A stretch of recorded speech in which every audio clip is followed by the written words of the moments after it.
பொதிகை தோட்டம் உறவுகள் அத்தனை பேர்த்துக்கு என்னுடைய அன்பான வணக்கங்கள். பிழைப்பதற்கு தொழில், மகிழ்வதற்கு சேவை அப்படின்னு ஒரு வார்த்தை சொல்லுவாங்க. அந்த அடிப்படையில் பொதிகை ரெஸ்டாரண்ட், பொதிகை தோட்டம் அப்படிங்கிறத தாண்டி 2008 வருஷத்தில் ஒத்த கருத்துடைய சில நண்பர்களோடு சேர்ந்து நொய்யல் கிரீன் ஃபவுண்டேஷன், நொய்யல் பசுமை கழகம் அப்படிங்கக்கூடிய ஒரு இயற்கை வள பாதுகாப்புக்கான அமைப்பை நாங்கள் ஆரம்பிக்கிறோம். அந்த இயற்கை வள பாதுகாப்பு அப்படிங்கிற அடிப்படையில் எனக்கு சில அனுபவங்கள் காடுகளுக்குள்ளே போனது, பல்வேறு இடங்களில் மரங்களை நட பண்ணது, பறவைகள் பாதுகாத்தல், பறவைகள் நோக்கல், ட்ரக்கிங் அப்படிங்கிற பல்வேறு அனுபவங்கள் எனக்கு இருந்ததுனால அந்த அனுபவங்களை இந்த சமூகத்துக்கு எடுத்துகிட்டு போகிறதுக்காக சில ஆர்வம் இருக்கக்கூடிய நண்பர்கள் சேர்ந்து அந்த அமைப்பை நொய்யல் பசுமை கழகங்கிற அமைப்பை ஆரம்பிக்கிறோம். அந்த அமைப்பு மாணவர்கள் மத்தியில், பொதுமக்கள் மத்தியில் மரம் நடுதல், பறவைகள் பார்த்தல், விலங்குகளை பார்த்தல், அவன் மேலே அந்த விலங்குகள் பறவைகள் மேலே ஒரு கரிசனத்தை ஏற்படுத்துறது, இந்த மரங்கள் மேலே ஒரு தீவிரமான ஒரு காதலை ஏற்படுத்துறது அப்படிங்கிற அடிப்படையில் நாம் வாழக்கூடிய இந்த பூமியை அடுத்த தலைமுறைக்கு சுத்தமான பூமியாக கொடுத்துட்டு போகணும் அப்படிங்கிற அடிப்படையில் அந்த அமைப்பு ஆரம்பிக்கப்பட்டுச்சுங்க.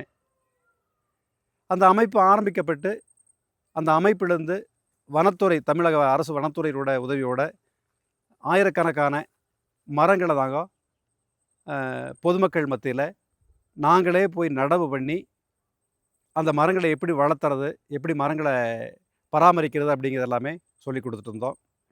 எங்கள் பகுதியில் இருக்கக்கூடிய ஆச்சான் குளம், சூலூர் குளம், சாமலாமர குளம், இந்த குளங்கள்லாம் வலசை வரக்கூடிய பறவைகளை வருஷம் கணக்கெடுக்கிறது, பள்ளி மாணவர்களை அங்கே கூட்டிகிட்டு போய் அந்த பறவைகள் பற்றிய ஒரு விழிப்புணர்வு ஏற்படுத்துறது அப்படிங்கிறது எல்லாமே நிறைய செயல்களை செஞ்சுட்டு இருந்தோம். அந்த அடிப்படையில் சுற்றுச்சூழல் தினம் 5/6/2026 இந்த உலக சுற்றுச்சூழல் தினத்தை முன்னிட்டு நேஷனல் மாடல் ஸ்கூல் அப்படிங்கிற ஸ்கூலுக்கு என்னை பேசுறதுக்காக கூப்பிட்டுருந்தாங்க. என்னுடைய அன்பு சகோதரி திருமதி வனிதா மகேஷ் இந்த நிகழ்ச்சிக்கு ஏற்பாடு பண்ணி என்னை அன்போடு அழைச்சிருந்தாங்க. எல்லாருக்கும் வணக்கங்க. இந்த காடுகட்டி பாளையத்தில் இருக்கக்கூடிய நேஷனல் மாடல் ஸ்கூலுக்கு நம்மளை ஒரு ஸ்பீச்சுக்காக கூப்பிட்ருக்காங்க. இந்த குழந்தைங்க மத்தியில் சுற்றுச்சூழலை பாதுகாக்கக்கூடிய அவசியத்தை பற்றி நாம் இன்றைக்கி பேச போகிறோம். நம்ம இப்போ நின்றுருக்கிறது அந்த நேஷனல் மாடல் ஸ்கூலுடைய நுழைவாயில். வாங்க உள்ளே போய் நிகழ்ச்சி என்னங்கிறது பார்க்கலாம். பாருங்க, இப்போ அந்த நிகழ்ச்சிக்கு போகிற வழியில் நம்முடைய அண்ணாருங்க, என்னுடைய நீண்டகால நண்பருங்க, இந்த பள்ளியில் இருக்கிற ஒரு பேருந்தில் ஓட்டுநராக ஒர்க் பண்ணிகிட்டு இருக்காரு. நீண்டகால நண்பர் எனக்கு. அவர் பார்த்ததில் இன்றைக்கி ரொம்ப சந்தோஷங்க.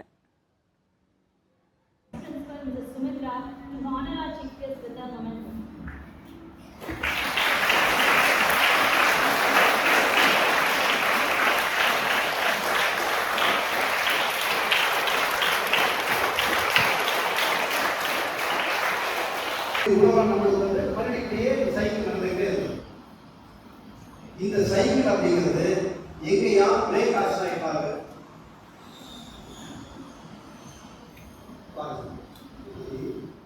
புறப்படக்கூடிய இடத்துல இருந்து வெள்ளிகிரி மலைக்குள்ள புறப்படுது. அங்க சின்ன சின்ன குளங்கள் தான் இருக்குது. உப்புளம், நீலிகுளம், புதுக்காடு, குளதாமதி, நரசாமதி, செல்லாமதி, கிருஷ்ணாமதி, விளையாடி முறை, கங்கநாராயண சங்கரம், குடியூர் சிறுகுளம், குடியூர் பெரியகுளம், வாழாங்குளம், உப்புளம், கனமலைக்குளம், ஆச்சாரகுளம், சூடூர் பெரியகுளம், சூடூர் சிறியகுளம், சாமலாபுரம் குளத்துல ஒரு 28 குளங்களை நிறைச்சு அப்புறம் மறுபடியும் திருப்பூர் மாவட்டத்தில் போய் கரூர்ல போய் அங்கே பயிரில் கிடக்குது. இப்போ கிட்டத்தட்ட ஒரு 10 குளங்கள்ல தண்ணி போய் குடிக்கலாம். உப்புளம், நீலிகுளம், புதுக்காடு, குளதாமதி, நரசாமதி, செல்லாமதி வரைக்கும் நம்ம தண்ணி குடிக்கலாம். அதுக்கப்புறம் சொட்டையாடி கிட்டே கங்கநாராயண சங்கரம் அப்படிலாம் வந்துச்சுன்னா சாமலாபுரம் குளத்தில் இருக்கிறீங்க. அந்த சாமலாபுரம் கூட நம்ம போய் குடிக்க முடியுமா? குடிக்க முடியுமா? என்ன காரணம்? பறவைகளும் விலங்குகளும் வாழக்கூடிய பகுதியிலிருந்து வெளிவரக்கூடிய நதியில 3 இருந்தது. 3 2 4 இருக்கு. அந்த நதியில போய் தண்ணி குடிக்கணும். மனிதன் 6 படிச்ச மனுஷன், எல்லாருமே 6 படிச்ச மனுஷன் வாழக்கூடிய பகுதியில் ஒரு நதி வந்துச்சுன்னா அந்த மாசு. இது யாருடைய தவறு?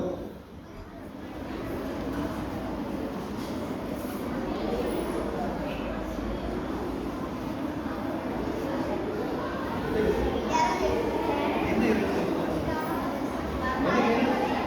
என்ன படம்?